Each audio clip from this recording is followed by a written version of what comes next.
தூத்துக்குடி அருகே தருவைக்குளம் வான்படை தளபதி அதிதூதர் மின்கேல் ஆலய திருவிழா கொடியேற்றம் கோலாகலம்.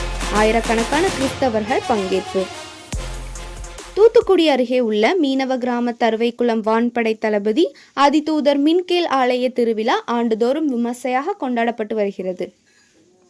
இந்த ஆண்டு திருவிழா இன்று கொடியேற்றத்துடன் தொடங்கியது. விழாவை முன்னிட்டு மாலை 6:30 மணிக்கு பங்கு தந்தை வின்சென்ட் முன்னிலையில் மேதகு ஆயர் ஜூடு பால்ராஜ் தலைமையில் ஆலயத்திலிருந்து வான்படை தளபதி அதிதூதர் மின்கேல் சோரூபம் ஊர்வலமாக கொண்டுவரப்பட்டு கொடி அர்ச்சிக்கப்பட்டு கொடிமரத்தில் கொடியேற்றம் நடைபெற்றது. இதைத் தொடர்ந்து இதில் ஆயிரக்கணக்கான பங்கு மக்கள் கலந்து கொண்டு தங்களது கைகளை தட்டி வான வேடிக்கைகளை வெடித்து உற்சாகமாக வரவேற்றனர். பின்னர் ஆலயத்தில் நடைபெற்ற சிறப்பு திருப்பள்ளியில் ஆயிரக்கணக்கானோர் கலந்து கொண்டனர். இன்று தொடர்ந்து 10 நாட்கள் நடைபெறும் இவ்விழாவில் நாள்தோறும் ஜெபமாலை, நற்கருணை ஆசிர் நடைபெறுகிறது. வரும் 26ஆம் தேதி நடைபெறும் 7ஆம் திருவிழாவில் குறுக்குச்சாலை பங்கு தந்தை ஞான பிரகாசம் தலைமையில் சப்பர பவனியும், 8ஆம் திருவிழா அன்று மாலை 6:30 மணிக்கு அருட்தந்தை வினித் தலைமையில் நற்கருணை பவனி நடைபெறுகிறது. 9ஆம் திருவிழா அன்று மாலை 6:30 மணிக்கு மேதகு ஆயர் ஸ்டீஃபன் அந்தோணி தலைமையில் பெருவிழா சிறப்பு மாலை ஆராதனை நடைபெறுகிறது. வரும் 29ஆம் தேதி 10ஆம் திருவிழா அன்று மாலை 6 மணிக்கு உடன்குடி பங்கு தந்தை பன்னீர்செல்வம் தலைமையில் பெருவிழா ஆடம்பர கூட்டு திருவிழா நடைபெறுகிறது. விழாவில் பங்கு தந்தைகள், உதவி பங்கு தந்தைகள், அருட்சகோதரிகள் மற்றும் ஊர் பங்கு மக்கள் திரளாக கலந்து கொண்டனர். மன்றாடுவோமாக. இறைவா, மக்கள் தங்கள் பாதுகாப்பு திருநாளை கொண்டாட தயார் செய்திருக்கும் கொடியை ஆசீர்வதித்து புனிதப்படுத்தியருளும். இக்கொடி உயர ஏற்றப்படுவது போல அனைவருடைய உள்ளங்களும் விண்ணகம் நோக்கி உயர்த்தப்படுவனமாக. இளவ நாட்களில் எங்கள் பங்கின் பாதுகாப்படை தளபதி மிக்கேல் ஐந்துவரை நினைவு கூர்ந்து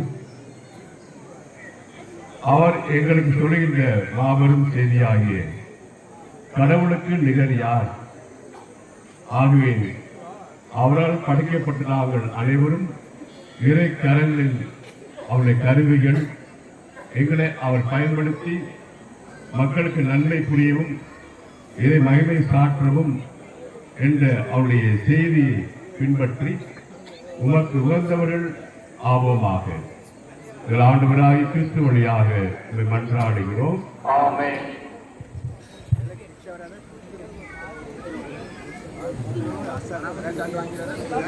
விண்ணுலகில் இருக்கிற எங்கள் தந்தையே, உமது பெயர் தூயது என போற்ற பெறுக. உமது ஆட்சி வருக. உமது திருவுளம் விண்ணுலகில் நிறைவேறுவது போல மண்ணுலகிலும் நிறைவேறுக. எங்கள் அன்றாட உணவை இன்று எங்களுக்கு தாரும். எங்களுக்கு எதிராக குற்றம் செய்தோரை நாங்கள் மன்னித்துள்ளது போல எங்கள் குற்றங்களை மன்னியும். எங்களை சோதனைக்கு உட்படுத்தாதேயும், தீயோரிடமிருந்து எங்களை விடுவித்தருளும்.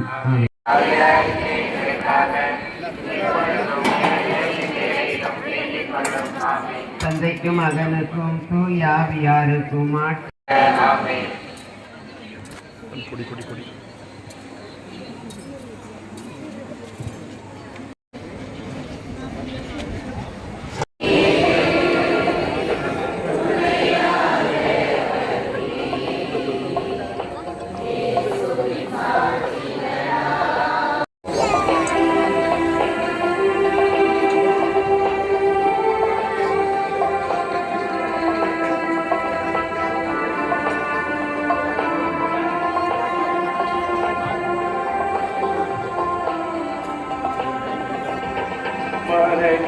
தீமைகளை வாழ்ந்திட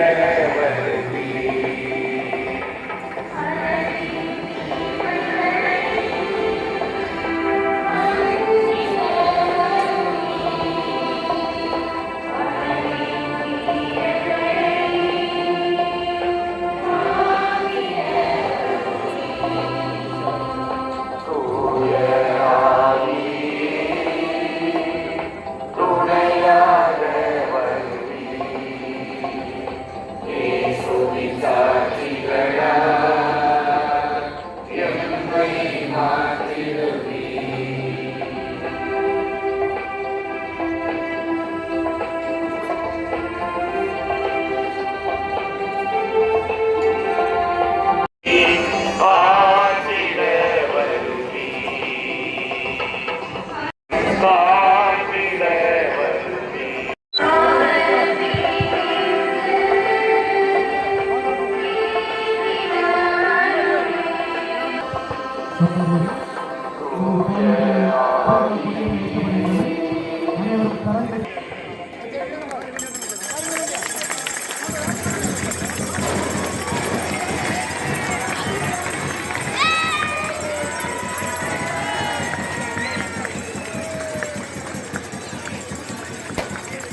அன்பார்ந்த மக்களே, உங்கள் அனைவருக்கும் வான்படை தளபதி ஐதூதர் பெருவிழாவுடைய வாழ்த்துக்களும் வணக்கமும்.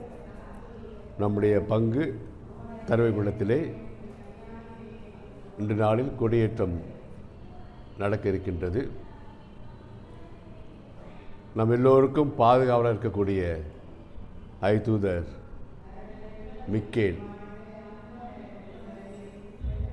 அதன் பொருளாக நாம் அறிவது என்னவென்றால், கடவுளுக்கு நிகர் யார்? நம்முடைய முதல் மனிதர்கள் கடவுளை சார்ந்து இல்லாதபடி கடவுளைப் போல் ஆக வேண்டும் என்ற ஒரு செருக்கோடு மமதியோடு எண்ணம் கொண்டார்கள். தீயோனுடைய வலைக்கு வீழ்ந்தார்கள். அதன் விளைவாக கடவுளோடு அவர் கொண்டிருந்த உறவு அறுந்துவிட்டது. ஆகவே இறைவன் அவர்களை தன்னுடைய பிரசன்னத்திலிருந்து தன்னையை பிரித்து எடுத்தார். அதுக்கு உதவியாகத்தான் நம்முடைய பாதுகாவலர் வான்படை தளபதி ஐதூதர் கடவுளைப் போல் யார் இருக்க முடியும்? கடவுளுக்கு நிகர் யாருமே இல்லை. இந்த கருத்து நம்முடைய ஆன்மீகத்துக்கு மிகவும் அடிப்படையானது, முதன்மையானது, முதலாவது என்று நான் உணர்கின்றேன். நம்மிடம் இருக்கும் அனைத்தும் கடவுளால் கொடுக்கப்பட்டவை. குடும்பங்களுக்கு பிள்ளைகள் கூட கடவுளுக்கு சொந்தமானவர்கள். பெற்றோர்கள் பாதுகாப்பு தர வேண்டியவர்கள்.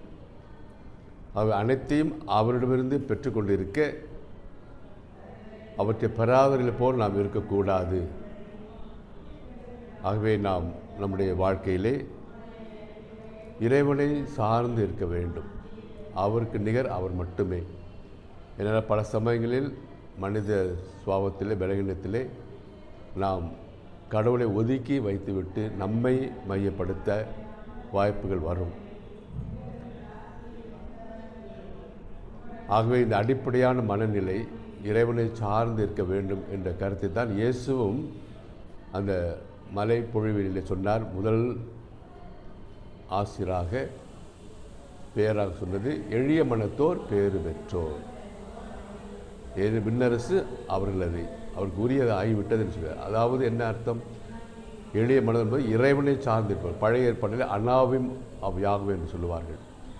அந்த வகையிலே அன்புக்குரிய மக்களே, நாம் அனைவரும் கடவுளுடைய கருவிகள் என்று உணர்ந்து அவர் நம்மை பயன்படுத்த நாம் அவரை சார்ந்திருக்க வேண்டும். வல்லவனுக்கு புல்லும் ஆயுதம் என்பதற்கு ஏற்ப நாம் எந்த நிலையில் இருந்தாலும் அவரால் நம்மை வல்லமையோடு பயன்படுத்தி மக்களுக்கு நன்மை செய்யவும் இறைவனுக்கு பெருமை சேர்க்கவும் நம்மால் முடியும். ஆக இந்த ஆண்டு திருவிழா நம் அனைவருக்கும் சிறப்பான ஆண்டாக, இந்த அருள் ஆண்டாக இருக்க வேண்டும் என்று கொண்டாடுகிறேன், ஜெபிக்கின்றேன். உங்களை கிரியா ஊக்கியாக வழிநடத்தி கொண்டிருக்கக்கூடிய அன்பு தந்தை வின்சென்ட் அடிகளார், ஆன்மீகத்திலே நீங்கள் வளர்ச்சி அடைவதற்கு அவர் தாழ்ச்சி உள்ளத்தோடு பணிந்த மனதோடு எல்லோரும் அரவணைக்கும் தன்மையோடு அவர் பணிபுரிந்து வருவதை பாராட்டுக்குரிய ஒன்றாக இருக்கிறது.